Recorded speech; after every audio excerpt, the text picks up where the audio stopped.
a couple hours, Senator Schumer is bringing to the floor one of the most dangerous pro-crime, anti-cop U.S. nominees in American history.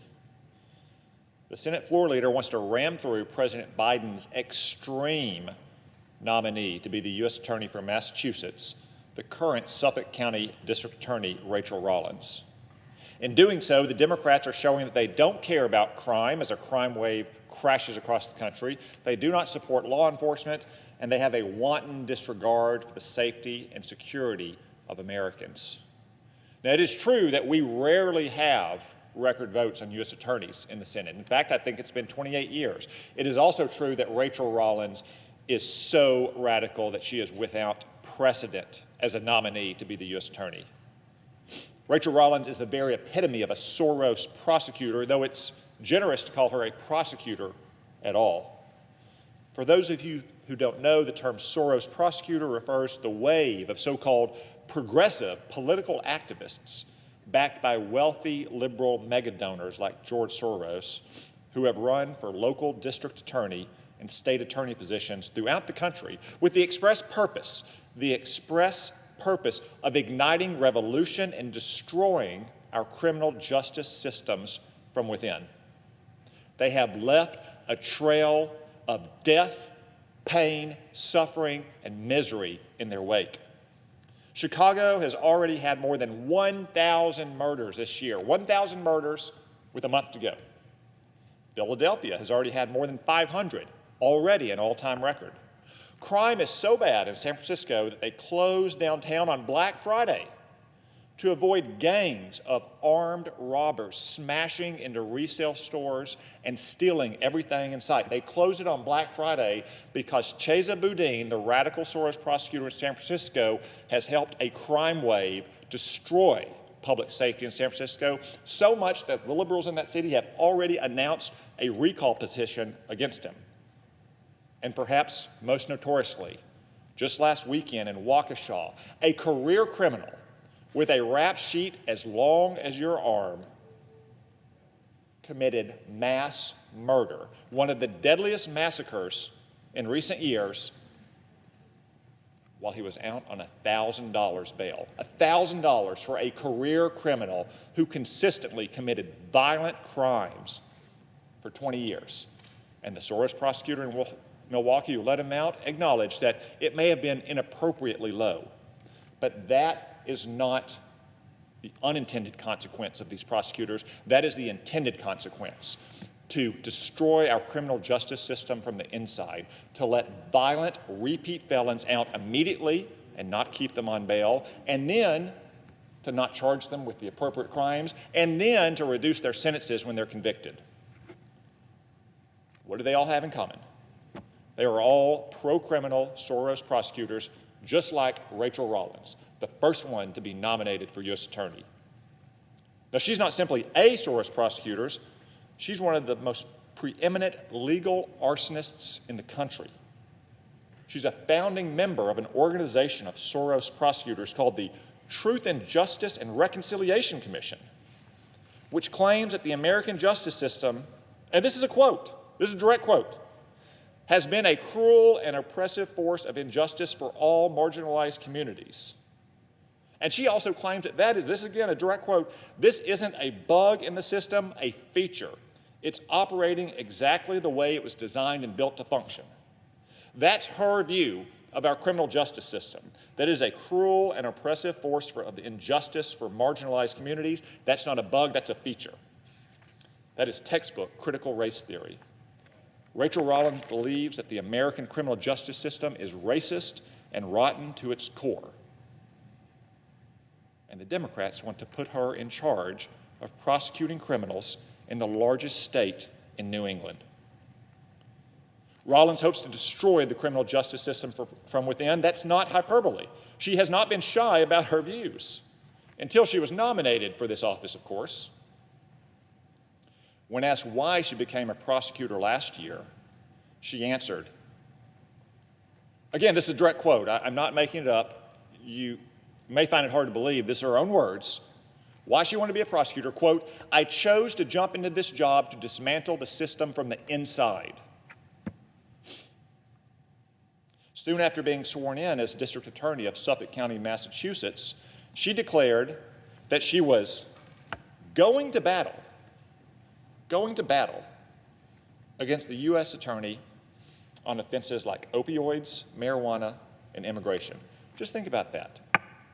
A newly elected prosecutor in the largest city of a state decided that her mission was not to stop criminals, not to protect innocent civilians, but to stop the U.S. Attorney in that state from prosecuting criminals, and now she wants that job for herself. I don't think so.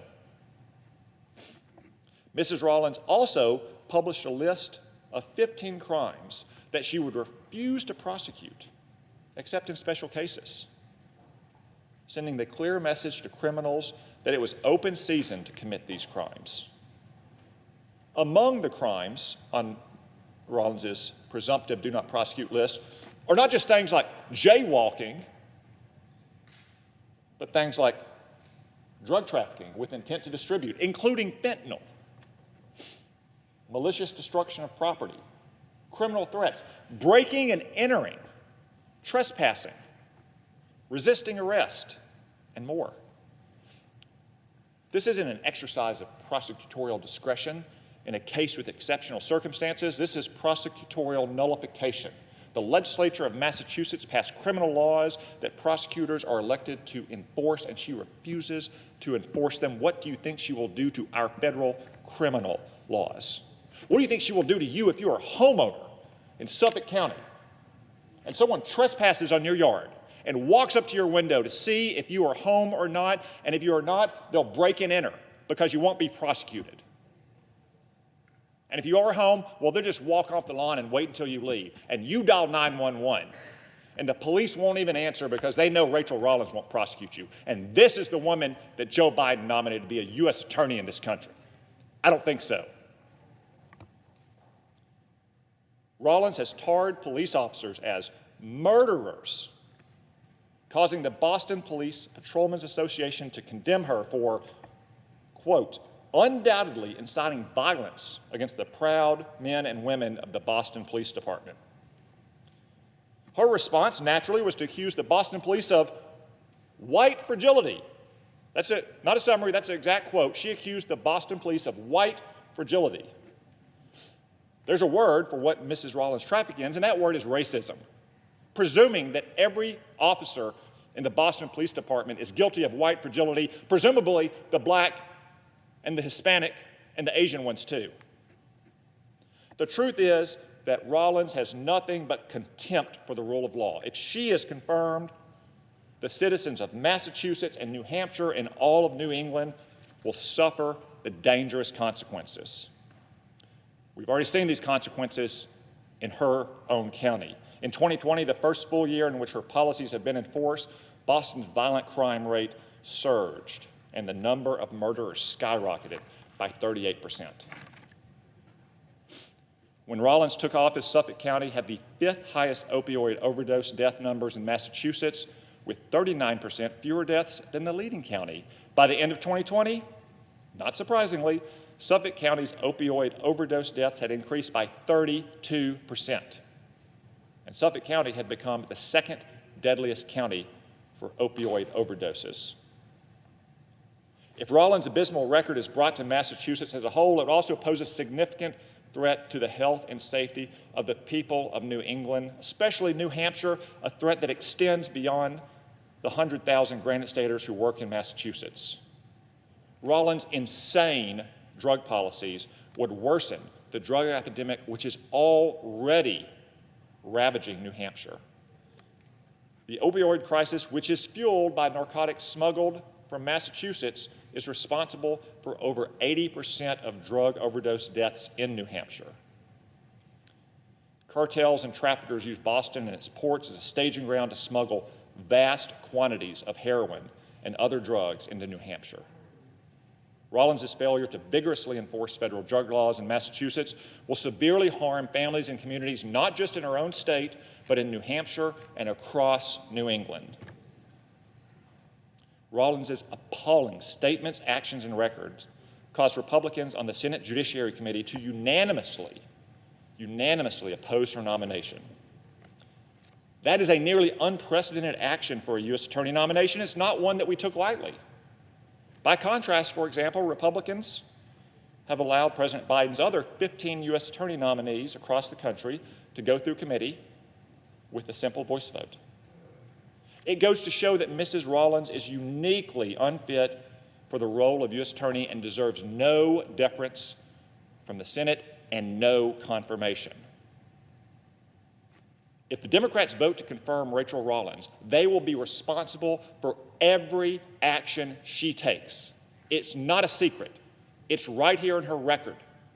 And when crime spikes in Massachusetts and crime spikes in New Hampshire, Democratic senators who are on the ballot next year are going to answer for it. And I promise I will be there to make you answer for it if you vote for her today. And if you're a Soros prosecutor around the country watching this nomination today, and you think maybe you're next if Ms. Rollins is confirmed, maybe you can be the U.S. Attorney, maybe you can be the Attorney General in your state, I promise you, this will not be the start of a trend. I will stop at nothing to make sure none of you ever achieve higher office and none of you get reelected, because you are a danger to the families and the communities of this country. President Biden should immediately withdraw Mrs. Rollins' nomination and should consider submitting someone who would actually be a prosecutor rather than a pro-crime, defund the police activist to serve as the United States Attorney in Massachusetts. Madam President, I yield the floor.